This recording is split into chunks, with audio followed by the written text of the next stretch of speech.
Assalamualaikum warahmatullahi wabarakatuh. Perkenalkan, nama saya Siti Mufidatur Rahmah dari Program Studi Ilmu Hukum Fakultas Hukum Universitas Muria Kudus. Nomor induk mahasiswa saya adalah 2020-266. Moto hidup saya adalah Life goes on. We have to keep learning or we will be left behind. Di sini kita akan membahas tentang hukum administrasi negara. Apa sih itu hukum administrasi negara? Nah, kita akan masuk pada pokok bahasan kita. Yang pertama adalah istilah dan pengertian hukum administrasi negara. Kedua, sumber hukum administrasi negara. Ketiga, kegiatan-kegiatan administrasi negara. Keempat, syarat-syarat pelaksanaan hukum administrasi negara. Kelima, istilah Freies Ermessen dan Detournement de Pouvoir. Kemudian yang terakhir adalah asas-asas pelaksanaan pemerintahan yang baik. Baik, kita mulai pengertian yang pertama. Menurut Logeman, definisi hukum administrasi negara ialah menguji hubungan istimewa yang diadakan dan yang memungkinkan para pejabat administrasi negara melakukan tugas istimewa mereka. Tugas administrasi negara adalah mengatur kepentingan umum seperti kesehatan masyarakat, pengairan, jalan tol, dan lain-lain. Jadi, para pejabat ini dimungkinkan untuk menjalin atau melakukan kegiatan atau tugas istimewa mereka yang berhubungan dengan masyarakat secara langsung. Nah, hukum administrasi negara ini adalah hukum yang sangat khusus dari hukum tata negara. Kalau hukum tata negara ini kan masih sangat umum ya dan tidak mengkhususkan antara pejabat mana. Nah, kemudian hukum administrasi ini sudah mengkhususkan pejabat-pejabat untuk melakukan hubungan istimewanya dengan masyarakat. Kemudian yang kedua adalah sumber-sumber HAN, undang-undang atau statu. Undang-undang adalah suatu peraturan negara yang mempunyai kekuatan hukum, mengikat, diadakan dan dipelihara oleh pemerintah. Kemudian kebiasaan atau custom. Kebiasaan adalah sesuatu yang dilakukan berulang-ulang dalam hal yang sama oleh masyarakat. Kebiasaan ini juga bisa disebut sebagai culture atau budaya, yaitu sesuatu yang sangat dihargai dalam masyarakat, dilakukan secara berulang-ulang.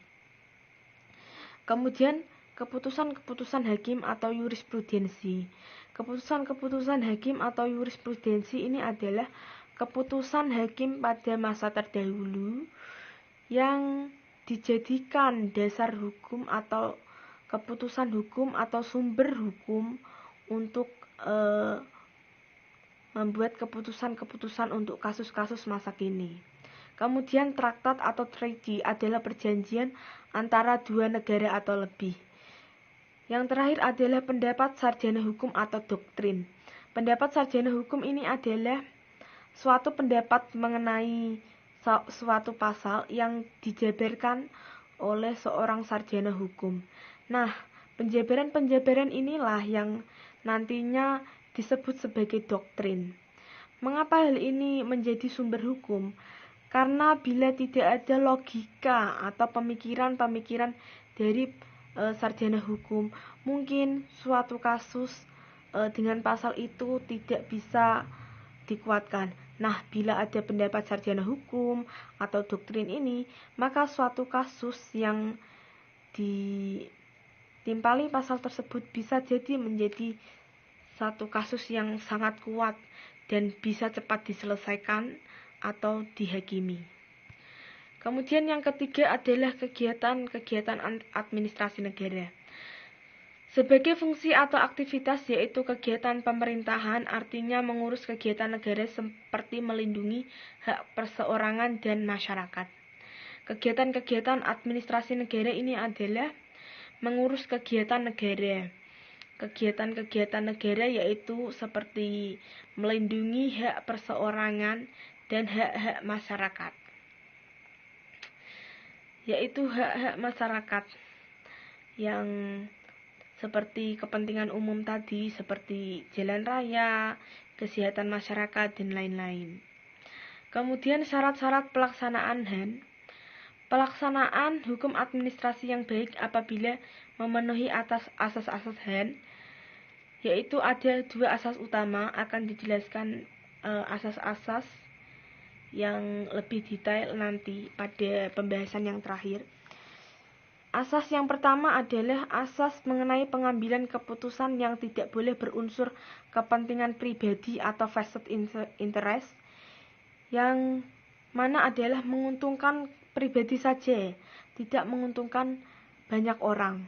Kemudian tidak merugikan, artinya keputusan ini tidak boleh merugikan bagi kedua pihak atau salah satu dari pihak itu. Kemudian menggunakan fakta-fakta yang benar, artinya keputusan ini bila fakta-faktanya tidak benar, maka tidak bisa disebut sebagai keputusan yang baik atau keputusan yang valid.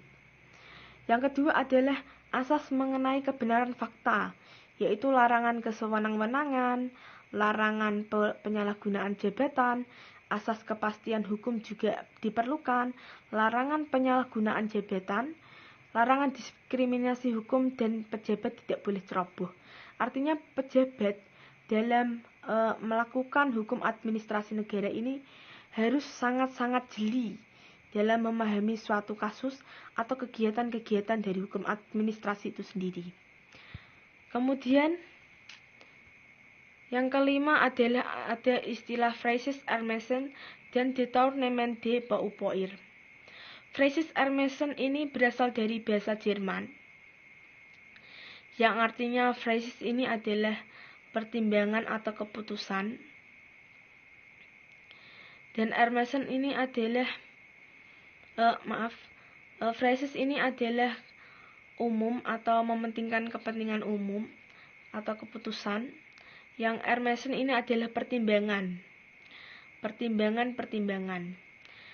yaitu keputusan yang bebas berdasarkan pertimbangan yang mementingkan kepentingan umum.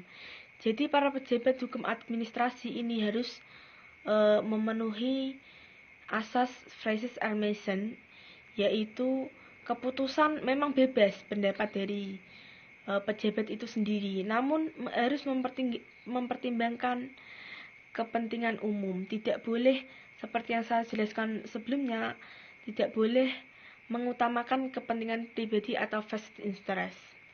Yang kedua ada istilah Détournement de Pouvoir, yaitu larangan penyalahgunaan jabatan atau wewenang dalam segala bentuk putusan, surat keputusan, atau peraturan daerah. Nah, artinya tidak boleh menyalahgunakan jabatan atau wewenang, misalnya menjadi pejabat hukum administrasi negara, maka artinya surat keputusan itu tidak boleh merugikan dan harus sesuai dengan asas-asas. Karena bila ini ada salah satu penyalahgunaan jabatan, nanti tidak akan tercipta hukum administrasi yang baik. Kemudian yang terakhir adalah asas-asas pemerintahan yang baik. Nah, yang pertama ada asas kepastian hukum. Asas kepastian hukum ini yang mana jika hukum itu sudah diciptakan, maka harus ada kepastiannya. Masyarakat harus mematuhi hukumnya. Bila mereka melanggar hukum tersebut, maka harus dihukum sesuai dengan hukum yang sudah, undang-undang yang sudah dibuat. Kemudian asas kemanfaatan. Nah, hukum administrasi negara ini harus memberikan manfaat bagi banyak orang. Bila merugikan, maka hukum administrasi tidak perlu diciptakan. Maka bagaimana cara membuat hukum yang sangat mementingkan banyak orang? Nah, kita harus memikirkan dan menganalisis dari kepentingan-kepentingan yang ada di dalam masyarakat. Kemudian asas ketidakberpihakan atau asas keadilan. Nah, hukum ini juga harus berkeadilan, artinya menyeluruh, tidak berpihak kepada salah satu golongan anggota masyarakat.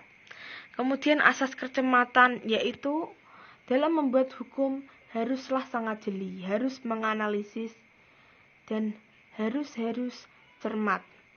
Kemudian asas tidak menyalahgunakan kewenangan, maka gunakanlah kewenangan yang sudah diberikan dengan baik-baik dan jangan disalahgunakan.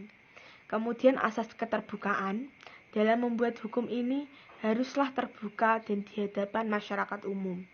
Kemudian asas kepentingan umum, yaitu bermanfaat bagi semua orang dan harus bermanfaat dan harus mementingkan kepentingan umum.